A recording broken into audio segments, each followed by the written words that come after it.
আলেম ওলামাকে যারা গালি দেয় তাদের ঈমান ঠিক নেই। আলেম ওলামাকে যারা গালি দেয় তাদের মৃত্যুর সময় ঈমান নসিব হবে না। আলেম ওলামাকে যারা গালি দেয় তাদের জন্ম নিয়ে সন্দেহ আছে, সমস্যা আছে। এই যে একটা বিধান আছে, এই যে একটা কথা আছে প্রচলিত, এই কথাটা আসলে শুধুমাত্র বর্তমান সময়ে বিএনপির জন্য প্রযোজ্য।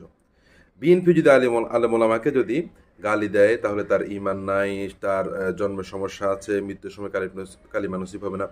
কিন্তু আপনি যদি ইসলামিক কোন দলের সদস্য হয়ে, কোন ইসলামিক দলের সদস্য যদি আলেম ওলামাকে গালি দেন, তাহলে আপনি বিশাল বড় নেকির কাজ করেছেন এবং আপনার জন্য এটা জায়েজ, আপনার জন্য এটা ফরজ, আপনার জন্য ফরজে আইন। বাংলাদেশে এমন কিছু রাজনৈতিক দল আছে যারা মনে করে যে আমাদের জন্য, আমাদের মতের বিরুদ্ধে কেউ গেলে তাকে গালি দেওয়া আমাদের জন্য ফরজে আইন। এবং এদের গালি দেওয়ার জন্য মনে হয় কোনো জায়গায় একটা কোচিং সেন্টার আছে, ট্রেনিং সেন্টার আছে, যেখান থেকে গালি শিক্ষা দেওয়া হয় আমার মনে হচ্ছে। না হলে এদের মতের বিরুদ্ধে গেলে কেন গালি দিবে? আমার এই কথার বুঝে আসতেছে না। গালি বিএনপিও দিচ্ছে আলেম ওলামাকে, আর ইসলামিক দলের কিছু নেতাও গালি দিচ্ছে আলেম ওলামাকে। তাহলে আলেম ওলামাকে গালি দেওয়াটাই কি আসলে গুনাহের কাজ, নাকি নিজের মতের বিরুদ্ধে যে আলেম ওলামা দেবে তাদেরকে গালি দেওয়া সওয়াবের কাজ? আমি তো বুঝি নাই। আর আপনার দলে আলেম ওলামাকে গালি দিলে এটা গুনাহের কাজ, এই কথাটা আমার মাথায় ধরতেছে না। আল্লামা মুলক সাহেব তিনি ফিয়ারের নিয়ে যে বক্তব্যটা দিয়েছেন, তিনি বলেছেন যে নিম্ন কক্ষের মধ্যে আংশিক পিয়ার, উচ্চ কক্ষের মধ্যে 100% পিয়ার। তিনি যে বক্তব্যটা দিয়েছেন ওই বক্তব্যটা দেখলাম মোটামুটি অনেক মানুষ এটাকে সমর্থন করেছে।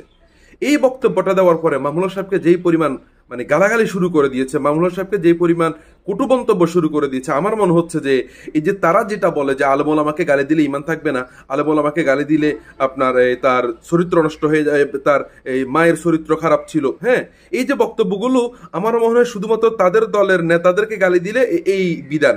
আর যদি তারা যদি অন্য কোনো দলের নেতাদেরকে গালি দেয়, এমনকি শেখুল হাদিসকেও যদি তারা গালি দেয়, আমার মনে হয় একটা সওয়াবের কাজ মনে করি। এটা আমার বুঝে আসতেছে, আমার মনে এটা তারা সওয়াবের কাজ মনে করে। যদি তারা এটাকে সওয়াবের কাজ মনে না করতো তাহলে এভাবে গালি কেন দেয়? আর আমি অনেক দিন ধরে লক্ষ্য করতেছি এদের জন্য মনে হয় কোনো গালির ট্রেনিং সেন্টার আছে। আপনি বিশ্বাস করবেন কিনা জানি না, আমার মনে হয় এদের জন্য কোনো গালির ট্রেনিং সেন্টার আছে। না হলে এরা এত বড় বড় শাইখুল হাদিসদেরকে কিভাবে এভাবে অকাট্য ভাষায় গালাগালি করতে? আর এরা গালি দেওয়ার পরে এরা আত্মতুষ্টিতে ভুগে। এরা আমি আজকে গালি দিয়েছি। আপনি দেখেন যতজন ওলামা একরামকে গালি দিয়ে আপনি প্রোফাইলগুলো গিয়ে দেখবেন, কথা বলছেন।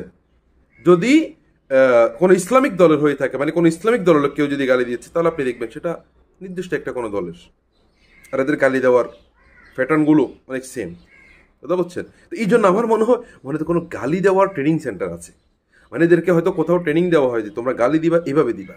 আর এদের মনে হয় কোনো কোনো ইয়ে আছে যে এক এক সময় এক একজনকে গালি দেওয়ার জন্য এদের গ্রুপ থাকে, যে আমরা আজকে এক সপ্তাহ একে গালি দেব, আমরা আজকে এই 2 দিন একে গালি দেব, এরকম এদের কোনো গ্রুপ থাকতে পারে। আল্লাহ আমাদেরকে হেফাজত করুক। গালি দেওয়া এটা গুনাহ, সিবাবুল মুসলিমি ফুসুকুন, এটা মুসলমানকে গালি দেওয়া গুনাহ। এটা আলেম হলে আরো ভয়ঙ্কর গুনাহ। আলেমকে যদি আলেম হওয়ার কারণে গালি দেয় তার ঈমান থাকবে না, কিন্তু আলেমকে যদি অন্য কোনো কারণে গালি দেয় ঈমান চলে যাবে, এই কথাটা সঠিক নয়। তো সুতরাং আমাদের যেই কথাটা আছে ভাই, আলেমকে গালি দিলে গুনাহ, এটার বিরোধিতা করেন, আলেমকে কটাক্ষ করেন, এটার বিরুদ্ধে আমরা করি। তবে ভাই এই বিষয়টা মাথায় রাখবেন, আপনার নিজের মতের বিরুদ্ধে গেলে তাকে আপনি গালাগালি করবেন, এটা যেন না হয় ভাই, এটা যেন কোনো অবস্থায় না হয়। আপনি অন্য একজন আলেমকে এভাবে গালি দিতে পারেন না আপনার মতের বিরুদ্ধে চলে গেলে। সাবধানে দিবেন। গালি দেওয়া ওলামায়ে কেরামকে যে বিধান আপনারা বলেন, এটা আপনাদের ক্ষেত্রে প্রযোজ্য হতে পারে। আল্লাহ পাক রব্বুল আলামিন সবাইকে তৌফিক দান করুক সঠিক দিন বুঝার। আমিন।